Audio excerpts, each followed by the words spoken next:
Los archivos nacionales tienen una página sobre la ley de Homestead. No es un sitio de conspiraciones ni un blog marginal.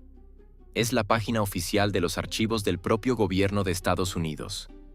En esa página hay una frase que la mayoría de los estadounidenses nunca ha leído. Dice que de 500 millones de acres distribuidos entre 1862 y 1904, solo 80 millones fueron a parar a homesteaders. Leí esa línea 4 veces y luego hice los cálculos. 420 millones de acres fueron a parar a otro lugar que no eran familias estadounidenses. No a los agricultores a los que Lincoln prometió una oportunidad justa. Fueron a parar a especuladores, ganaderos, mineros, madereros y ferrocarriles. El 84% del mayor reparto de tierras de la historia no llegó a su objetivo. Y ese es el número del propio gobierno en su propio sitio web. La ley de Homestead de 1862 es uno de los mitos fundacionales de Estados Unidos. Lincoln firma una ley el 20 de mayo de 1862. Cualquier ciudadano puede reclamar 160 acres de tierra pública. Trabajarla durante 5 años y es tuya por una tarifa de registro de $18. La primera reclamación se presentó a medianoche del 1 de enero de 1863 por un hombre llamado Daniel Freeman en el condado de Gage, Nebraska. Convenció a un empleado de la oficina de tierras para que abriera temprano y así poder presentar la solicitud antes de reportarse al servicio militar. La historia es hermosa. Los antiguos esclavos podían presentar reclamaciones. Los inmigrantes que habían declarado su intención de ciudadanía podían presentar reclamaciones. Las mujeres cabeza de familia podían presentar reclamaciones. Por primera vez en la historia, la gente común podía poseer tierra simplemente trabajándola. Más de 25,000 afroamericanos migraron solo a Kansas durante las décadas de 1870 y 1880 como parte del movimiento Exoduster, buscando la promesa de la ley de Homestead. Hoy en día, aproximadamente 93 millones de estadounidenses son descendientes directos de homesteaders. Eso significa que aproximadamente 1 de cada 4 personas vivas en este país puede rastrear la tierra de su familia, la riqueza de su familia, el punto de partida de su familia hasta esta única ley. Así que cuando los propios registros del gobierno muestran que el 84% de la tierra fue a parar a otro lugar completamente diferente, hay que preguntarse qué pasó realmente. Y cuando empiezas a tirar de ese hilo, lo que se desmorona es algo mucho más sistemático que un simple fraude. La ley estaba escrita para fracasar. No es mi interpretación. Los archivos nacionales la describen como formulada de manera tan ambigua que parecía invitar al fraude. La ley exigía que los homesteaders construyeran una vivienda de 12 por 14 en su parcela, pero los redactores nunca especificaron si eran pies o pulgadas. Los especuladores construían estructuras diminutas, de 12 pulgadas por 14 pulgadas, pequeñas cajas de madera colocadas en un pedazo de tierra, y luego presentaban reclamaciones sobre 160 acres. La Oficina General de Tierras, la agencia responsable de prevenir el fraude, estaba deliberadamente subfinanciada. No podía contratar suficientes investigadores para cubrir sus oficinas locales dispersas por toda la frontera occidental. Los investigadores que sí empleaba eran, en palabras de los propios archivos, a menudo susceptibles al soborno. Y había una segunda laguna. La ley permitía a cualquiera saltarse el requisito de residencia de 5 años pagando $1,25 por acre después de solo 6 meses. Esto se llamaba conmutar una homestead. Los especuladores lo usaban constantemente. Presentaban una reclamación, esperaban 6 meses, pagaban $200 por 160 acres y lo revendían. El historiador Paul Wallace Gates pasó décadas documentando este patrón. En lugar de crear una nación de agricultores independientes, la ley de Homestead desató lo que él llamó una feroz competencia por la tierra para revenderla, en la que los especuladores influyentes salían ganando. Pero el fraude es solo la superficie. Lo que importa es a dónde fueron realmente los otros 420 millones de acres. 6 semanas después de firmar la ley de Homestead el 20 de mayo de 1862, Lincoln firmó la ley del ferrocarril del Pacífico el 1 de julio. Un día después, el 2 de julio, firmó la ley de donación de tierras Morrill. 3 leyes en 6 semanas. Juntas, redistribuyeron más territorio que la mayoría de las guerras. Los ferrocarriles solos recibieron más de 175 millones de acres de tierra pública entre 1850 y 1871. Eso es un área mayor que el estado de Texas. El Northern Pacific recibió 40 millones de acres. El Union Pacific recibió 19 millones. El Southern Pacific recibió 18 millones. No eran préstamos, eran regalos. Los ferrocarriles luego vendían esa tierra a los mismos colonos que supuestamente debían recibirla gratis. Abrían oficinas de inmigración en Europa, reclutaban familias para venir a América y les vendían tierra que el gobierno había regalado por nada. La Biblioteca del Congreso documenta cómo las compañías ferroviarias producían mapas distorsionados para hacer que sus tierras parecieran más atractivas de lo que eran. Y aquí está lo que me queda grabado. Incluso hoy, en muchos estados del oeste, los mayores propietarios privados siguen siendo los descendientes corporativos de aquellas compañías ferroviarias. La tierra nunca volvió. La ley Morrill hizo lo mismo para las universidades. Otorgaba a cada estado 30,000 acres por cada representante en el Congreso para financiar colegios. Más de 10,7 millones de esos acres fueron expropiados directamente de las tierras de más de 250 naciones indígenas. Solo la Universidad Cornell recibió casi 1 millón de acres tomados de 230 naciones tribales diferentes en 15 estados. Una investigación del Centro Pulitzer encontró que más de 500,000 de acres distribuidos a través de la ley Morrill todavía son propiedad de los estados para sus universidades hoy en día. En el año fiscal 2019, esas tierras retenidas generaron al menos $8,6 millones en ingresos. En más de un cuarto de las parcelas, nunca se pagó un solo dólar a las personas que vivían allí primero. 3 leyes. Un verano. Un presidente. La ley de Homestead dio a la gente común la cobertura moral. La ley del ferrocarril y la ley Morrill dieron la tierra a corporaciones e instituciones. Y nada de esto podía suceder sin que alguien se ocupara primero de las personas que ya estaban allí. Ahora, una persona razonable podría decir que el fraude de tierras ocurre en todas las épocas, que los ferrocarriles necesitaban incentivos para construir infraestructura, que las universidades necesitaban financiación. Todos puntos justos. Si esto fuera solo sobre fallos burocráticos y codicia corporativa, sería una historia familiar. Pero la ley de Homestead no solo distribuyó tierra vacía, distribuyó tierra que primero tenía que ser vaciada. Y la maquinaria construida para vaciarla es donde esta historia pasa de frustrante a algo que todavía me cuesta procesar. La ley Dawes de 1887. Nombrada por el senador Henry Dawes de Massachusetts. Firmada por el presidente Grover Cleveland el 8 de febrero de 1887. En la superficie, se suponía que ayudaría a los nativos americanos dándoles propiedad individual de la tierra. Cada jefe de familia recibía 160 acres, el mismo número que en la ley de Homestead. No es coincidencia. Todo lo que sobrara, cada acre no asignado a un individuo, se declaraba excedente y se abría a colonos blancos. En 1887, los nativos americanos poseían 138 millones de acres de tierra. Para 1934, cuando la política finalmente terminó, poseían 48 millones. 90 millones de acres desaparecidos. 2/3 de todo. Aproximadamente 90,000 nativos americanos. 2/3 de su población total, quedaron sin tierras. El senador Henry Teller de Colorado se opuso a la ley en 1881. Sus palabras están en el registro del Congreso. Dijo: "El verdadero objetivo es llegar a las tierras indias y abrirlas al asentamiento.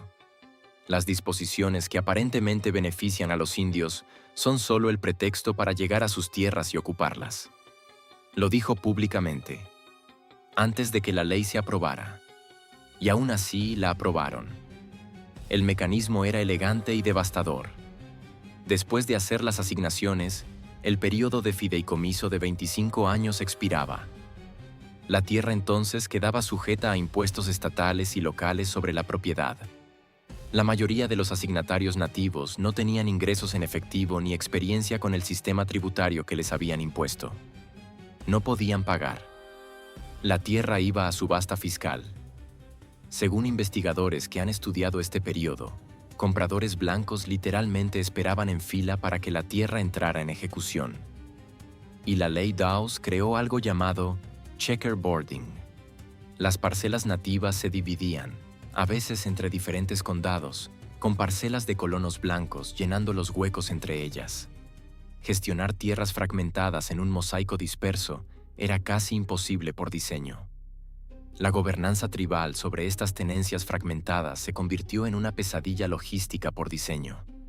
La ley ni siquiera proporcionaba equipo agrícola ni educación agrícola a las personas que supuestamente estaba convirtiendo en agricultores.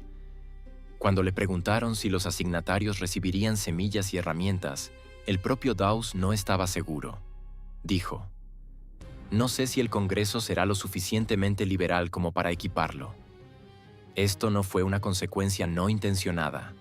Así fue como el sistema convirtió 90 millones de acres de tierras de tratados en homesteads, concesiones ferroviarias y propiedades corporativas. Pero no puedes simplemente tomar la tierra de las personas. No realmente. No permanentemente. A menos que también rompas la cadena que las conecta a ella.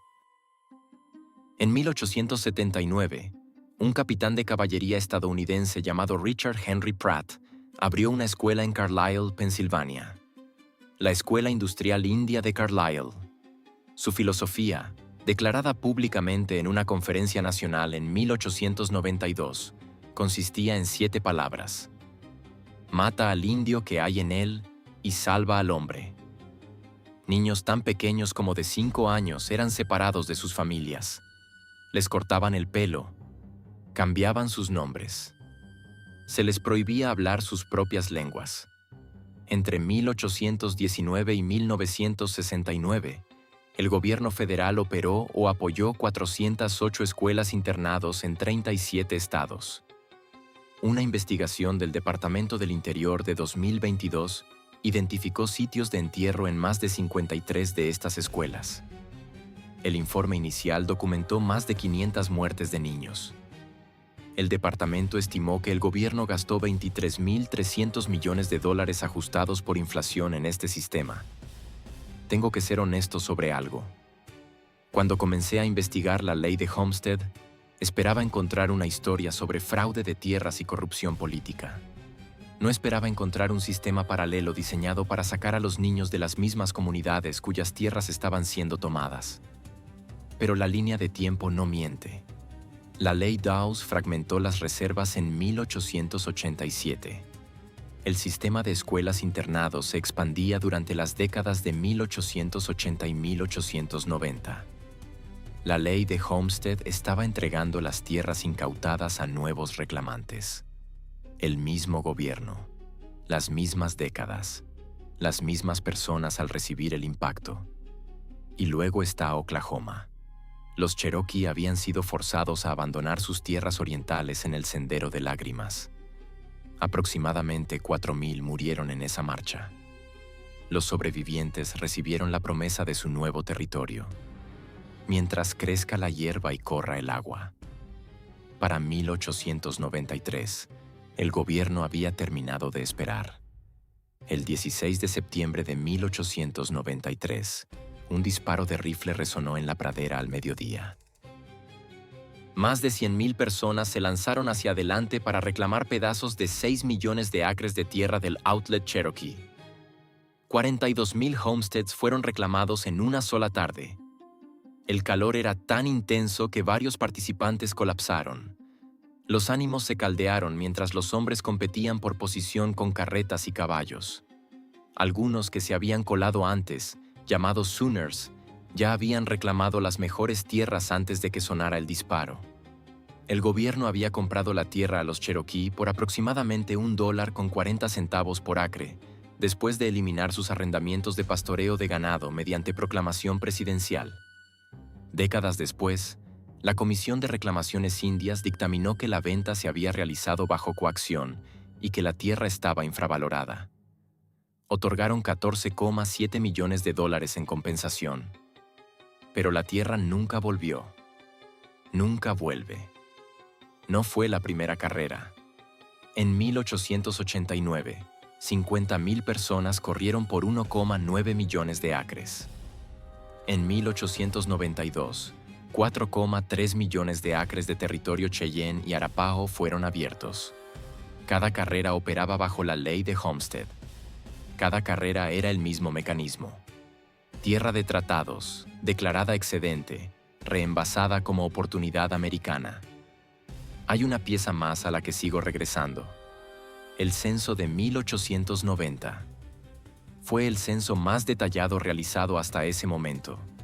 Registraba inmigración, naturalización, propiedad, composición familiar, servicio militar, incluso discapacidades. También fue el primer censo que declaró oficialmente cerrado el frontera americana.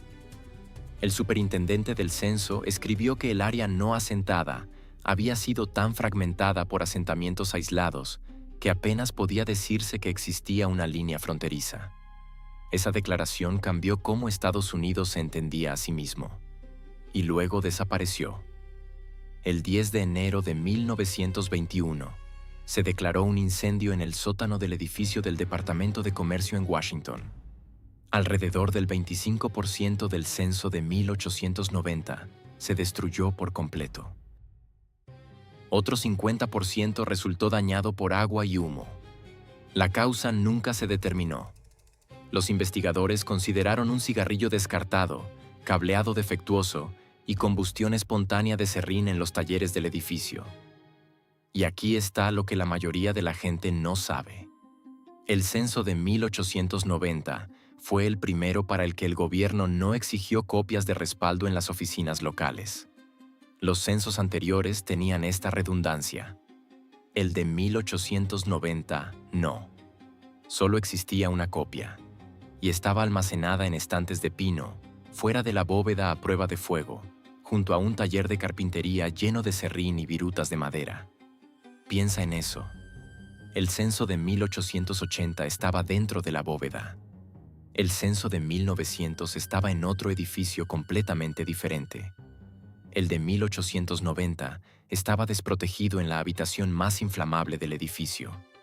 Los registros dañados estuvieron en un almacén durante más de una década. Luego, el 20 de febrero de 1933, Herbert Hoover colocó la piedra angular del edificio de los Archivos Nacionales. Un día después, el 21 de febrero, el Congreso autorizó la destrucción de los registros sobrevivientes del censo de 1890. Un día. El edificio destinado a preservar los registros de Estados Unidos fue inaugurado la misma semana en que el gobierno destruía el censo que documentaba la década más transformadora en la propiedad de tierras estadounidense. El 99,99% de los registros desapareció. 63 millones de personas, borradas de ese año. Si alguna vez has intentado rastrear a tu familia antes de 1900, te has topado con este muro. 1880. Bien. 1900. Bien. 1890. La década de las asignaciones Dawes, las escuelas internados, las carreras de tierras de Oklahoma, las concesiones de tierras ferroviarias, es la única década que no puedes ver. Tal vez estoy estableciendo conexiones donde no las hay. Tal vez sean políticas separadas con motivos separados promulgadas por personas diferentes a lo largo de décadas diferentes. Tal vez el fraude en la ley de Homestead fue solo incompetencia. Tal vez las concesiones ferroviarias fueron solo pragmáticas. Tal vez la ley Dawes fue genuinamente destinada a ayudar. Tal vez las escuelas internados fueron idealismo equivocado. Tal vez el incendio del censo fue mala suerte. Tal vez el hecho de que todas estas cosas ocurrieran simultáneamente a las mismas personas sea una coincidencia que no requiere mayor examen. He considerado esa posibilidad cuidadosamente. Y sigo volviendo a los números. 500 millones de acres distribuidos, 80 millones a homesteaders, 175 millones a ferrocarriles, 10,7 millones a universidades, 90 millones tomados de naciones tribales mediante asignación, 408 escuelas internados, un censo destruido. Esos no son hechos desconectados. Son un libro de contabilidad. Entonces, ¿qué significa esto para ti? 93 millones de estadounidenses descienden de homesteaders. Esa herencia es real. Las granjas eran reales. El trabajo era real. Las familias que construyeron vidas en esa tierra eran reales. Pero también lo era el sistema que lo hizo posible. La ley estaba escrita con lagunas. Las agencias de aplicación estaban subfinanciadas a propósito. Las personas que ya estaban en la tierra fueron removidas mediante instrumentos legales, escuelas internados y violaciones de tratados. Los registros que documentaban la transferencia fueron destruidos. Y 420 millones de 500 millones de acres terminaron no en manos de familias, sino de corporaciones, especuladores e instituciones que todavía poseen gran parte de él hoy. No estoy diciendo que los homesteaders fueran villanos. Fueron participantes en un sistema diseñado para usarlos como justificación moral de algo mucho mayor. La tierra bajo tus pies tiene una historia. Cada escritura se remonta a una transferencia. Cada transferencia se remonta a una política. Y cada política se remonta a la decisión de alguien sobre quién merecía poseer la tierra y quién no. La pregunta no es si esto ocurrió. Los propios archivos del gobierno lo confirman. La pregunta es por qué nos enseñaron que la ley de Homestead fue un regalo cuando los números dicen que fue algo completamente diferente. ¿Y qué más de esa era nos enseñaron a recordar mal?